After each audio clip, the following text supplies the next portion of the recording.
안녕하세요. 감동사연 채널 왈칵입니다. 꾸준히 한국과 각별한 인연이 있는 외국인 분들의 이야기를 생생하게 전달하는데 힘쓰도록 하겠습니다. 이제 오늘의 사연자분 모셔볼게요. 안녕하세요. 저는 중국에 살고 있는 린자오밍이라고 합니다. 린자오밍님 반갑습니다.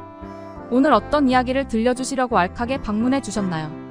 저는 현재 한국에서 지내고 있는 판다 푸바오에 대한 이야기와 그것과 관련한 중국인들의 반응을 여러분들에게 전달해드리고자 왈칵에 인터뷰 신청하게 되었습니다. 푸바오라고 하면 용인 에버랜드에 있는 그 판다요.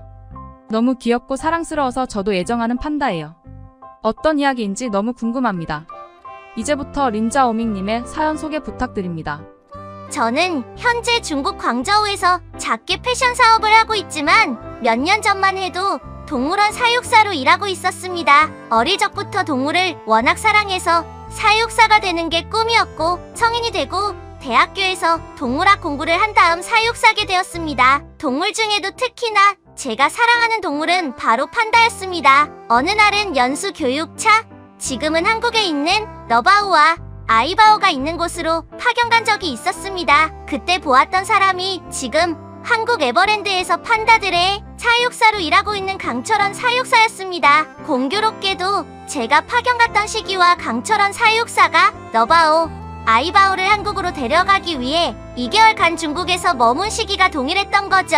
그때의 강철원 사육사는 현재까지도 제 머릿속에 인상 깊게 남아있습니다. 왜냐하면 판다들과의 유대 관계와 소통이 너무나도 기가 막혔기 때문이죠. 러바오는 쉽게 장난치로 낯가리지 않는 성격이서라서 사육사분이 처음부터 능수능란하게 대했지만 새침한 아이바오는 조금 어렵게 다뤘어요. 하지만 몇 주 지나니까 사육사님은 금방 아이바오와 새로운 유대 관계를 잘 형성하더라고요. 아이바오를 그렇게 빠른 시간 안에 장난치며 편하게 다루는 사육사는 처음 봤습니다. 중국인 사육사보다 능수능란하더라군요. 특히 그 사육사님의 특징은 동물과의 비언어적인 감정을 나누는 능력이 특화되어 있어 보였어요. 또한 그가 판다들과 친해지고 나서 판다들에게 위기 대응 능력과 눈치를 아주 잘 교육시켰습니다. 한국인들이 대체적으로 눈치가 빠르고 갑작스러운 위기 상황에 기지를 발휘해 잘 대처한다고 하는데 그런 한국인의 성격을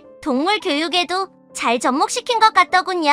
그래서 그는 우리 중국 사육사에게 박수도 많이 받고 동물들과의 비언어적 소통 능력에 대해서 가르쳐주기도 했죠.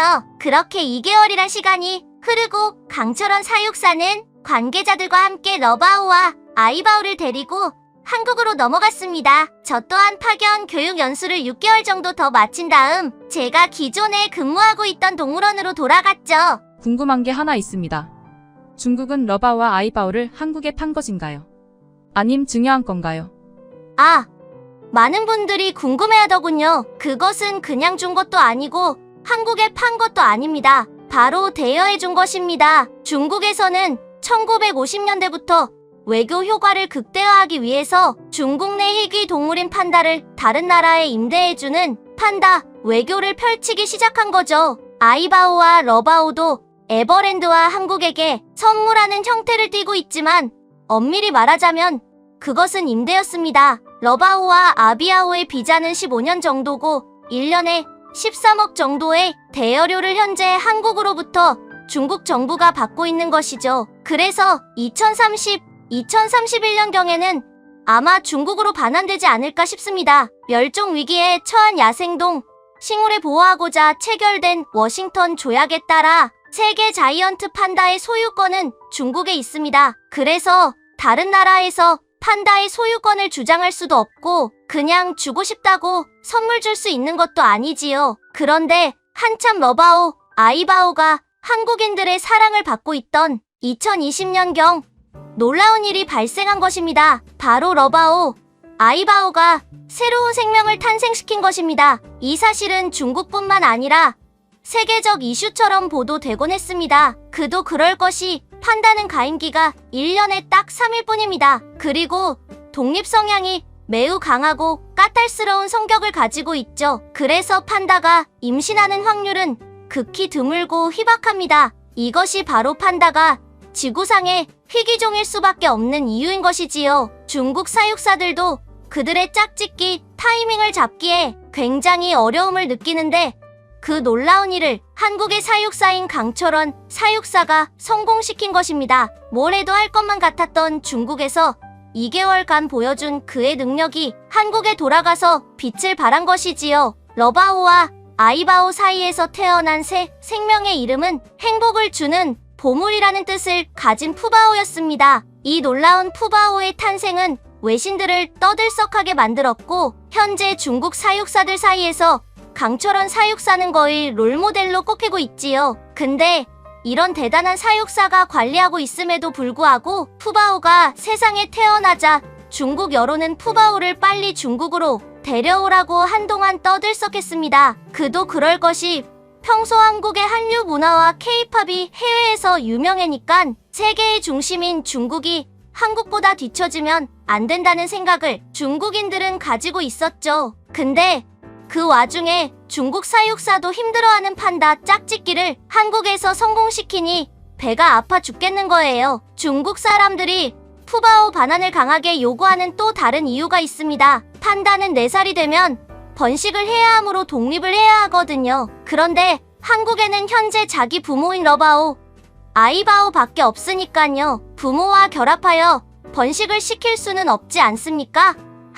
물론 중국과 한국이 서로 반환협의에 대해서 논의를 거쳐야 하겠지만 푸바오가 4살쯤 되는 2025년경에는 아마 반환되지 않을까라는 의견들이 인터넷상에 나오고 있습니다. 그런데 검색해보니 푸바오는 한국인들에게도 새로운 의미를 가지고 있는 것 같더라고요. 한국에서 자연 분만으로 태어난 최초의 판다가 바로 푸바오니까요. 푸바오는 너무 귀엽고 예뻐서 중국 내에 있는 판다들 중 단연 인물이 빼어나다고 해요. 중국의 옥자는 말하곤 하죠. 잘생기고 이쁜 한국 젊은이들을 보고 자란 러바오, 아이바오 사이에서 태어난 것이라 그렇게 이쁘다고요. 그런데 중국에서 탐내하는 푸바오에 대한 중국 여론이 180도 바뀌게 된 사건이 있었습니다. 그것은 바로 중국 내에 퍼진 동영상들 때문이래요. 현재 중국은 각종 SNS가 암암리에 퍼지고 있고 푸바오와 한국 사육사의